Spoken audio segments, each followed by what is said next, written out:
Hello, everybody. Probably going to get more folks on the replay on this one because it's a bad time that I'm jumping on here. So I'm sorry for anybody who wasn't prepared for this. I just realized I had a gap in time right about now. And I thought that it would be a good time to do this for Simon because he's been a great supporter of mine. And I really do enjoy his channel. He does a lot of great stuff on Joe Simon and Jack Kirby. And so for those that don't know, Simon Comics, he's got a channel focusing mostly on Golden Age stuff. Sam's Tangled Web, good to see you, buddy.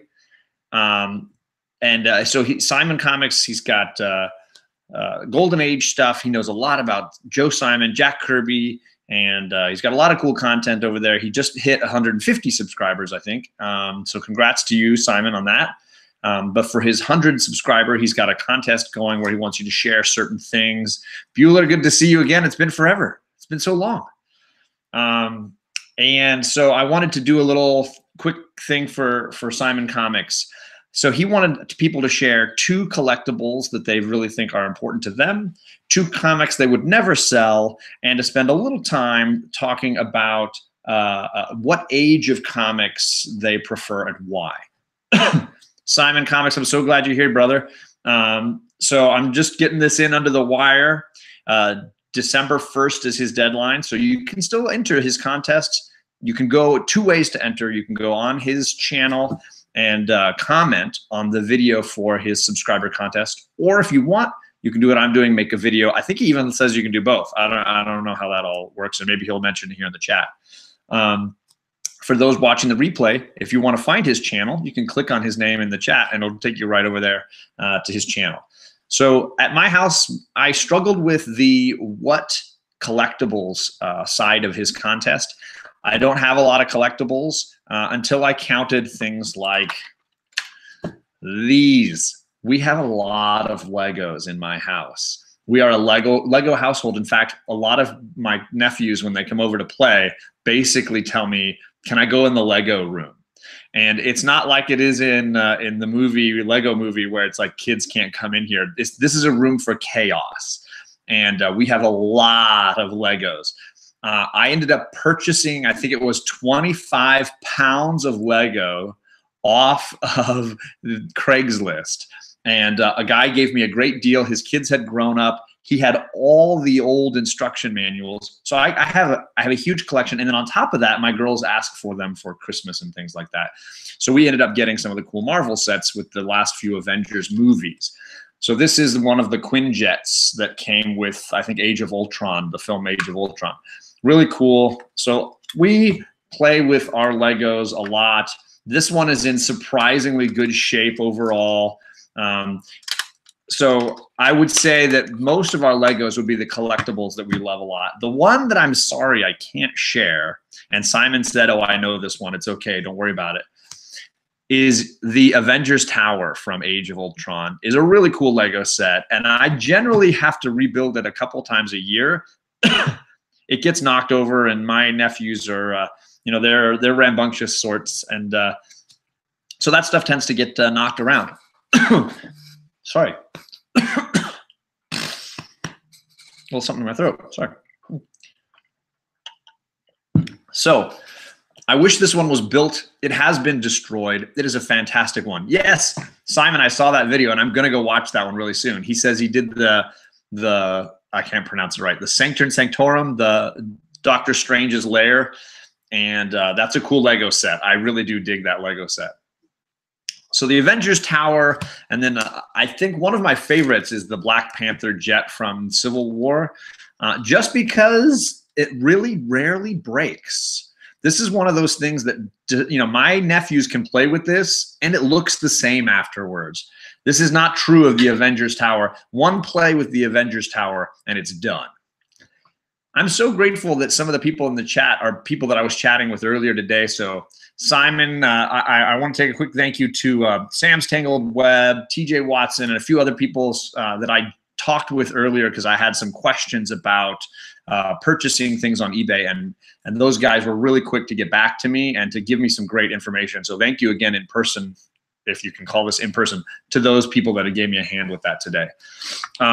So those would be the collectibles at our house that probably will never get sold until, and even then, when my kids get older, I might just box it all up, because I do have a lot of the original boxes and I have all the instruction manuals, and I might just store it somewhere for, you know, future grandkids, you know, not anytime soon, but future grandkids.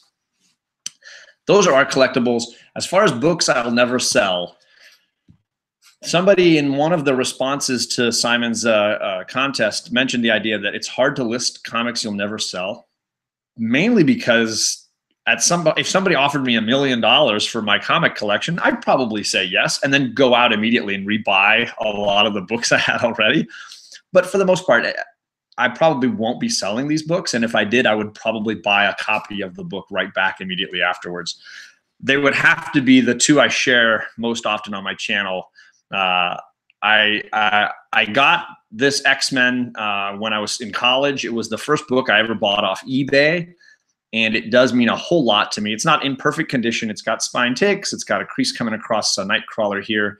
But it just meant a lot to me to be able to have one of those first new X-Men team books. And then my wife got this one for me as a birthday present this year, or at least let me spend a lot of money towards this book this year. And I just really love this team. I think this is a part of the comics and the stories that meant the most to me as a kid growing up. Nightcrawler, Colossus, Storm, Wolverine, that crew of characters, I just absolutely love those characters. And to have those two books, I'll never sell them. And if I do, I'll immediately use money from that to buy the book back again, because I don't want to be away from them.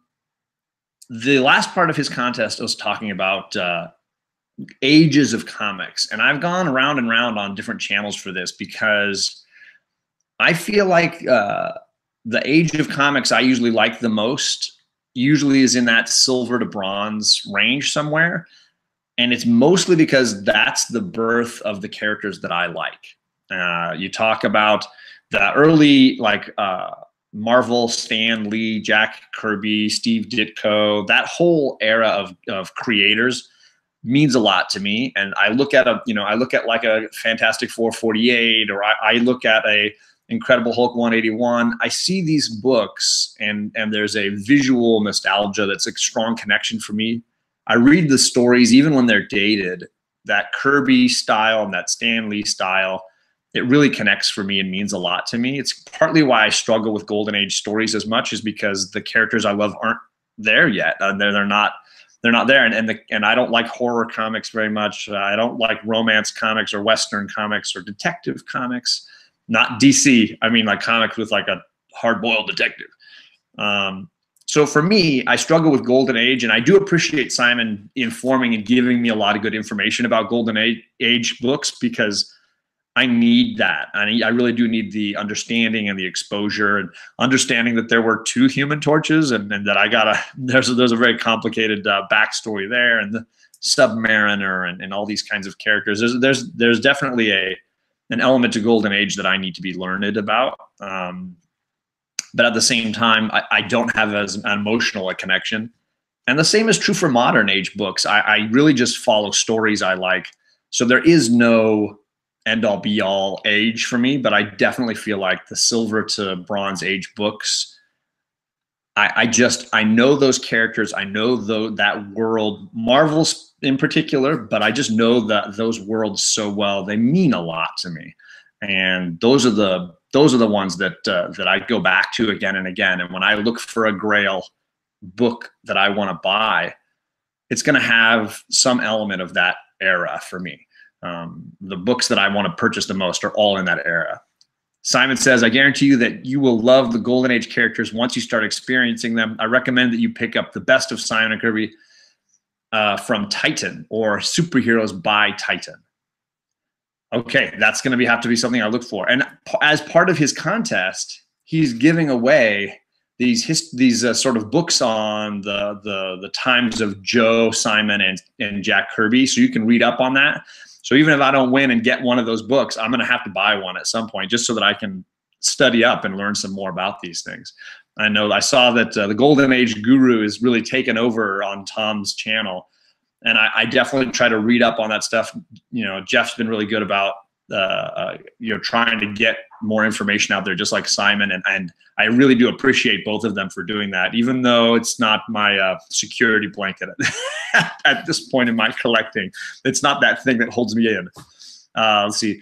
Lego Black Panther Pursuit. You have that one too, Simon? It's a really cool, honestly, it survives really well. Yes, Bueller, I'm glad that you noticed my t-shirt. You have died of dysentery.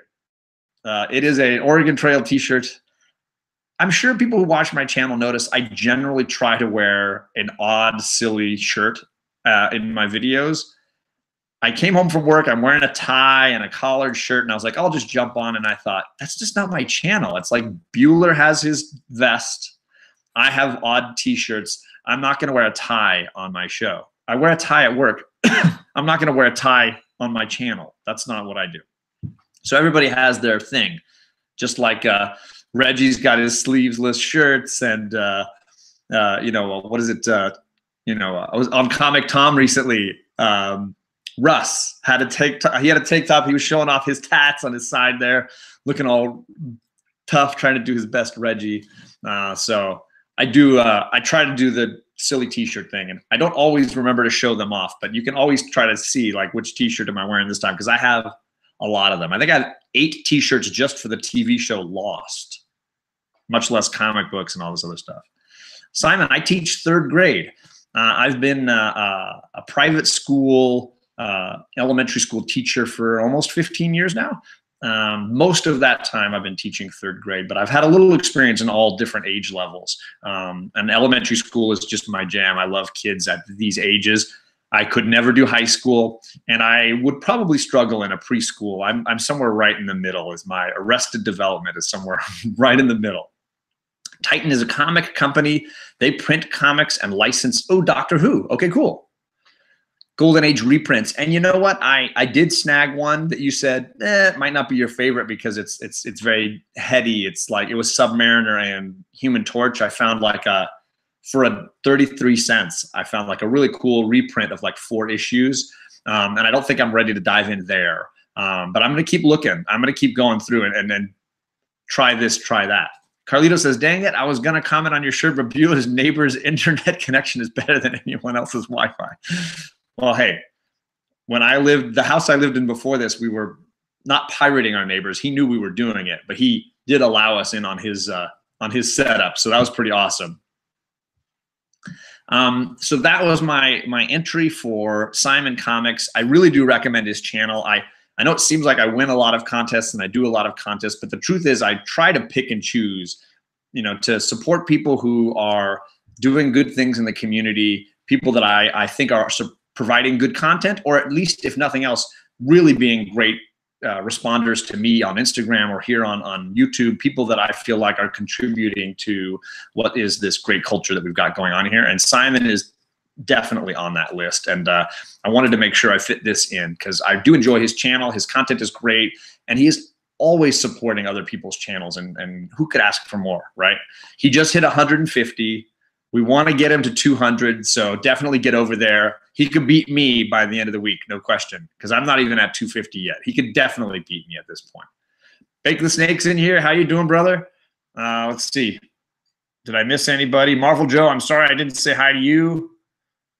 Who else did I miss? Nerd versus Fat, I'm sorry I missed you. Gosh, so many people jumped in. I kind of missed out. 12 people already. I thought everybody would be like at work. I guess back east, everybody's finishing dinner, right? Everybody's doing other stuff. So please, yeah, sub each other up. Those are awesome people.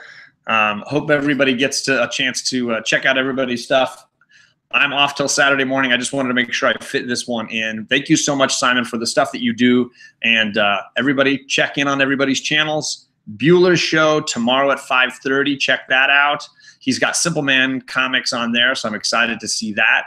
And then I'll be on Saturday morning comics, Sunday with my girls. Then my channel next week on Wednesday. We got Jeffrey Comic-Con joining me on my channel next Wednesday. And then the Friday after that, so a week from tomorrow, I'm on The Hunt on Tony Sanders' channel. I'm going to be promoting all this stuff on my Instagram. So if you're over there, just keep your eye out. You'll see what's coming up. Thanks, Bueller. Thanks, everybody, for popping in. And hopefully you have a nice weekend. I'll see you guys in the chat on Bueller's channel tomorrow night at 5:30. Bye, guys. Hit like and subscribe.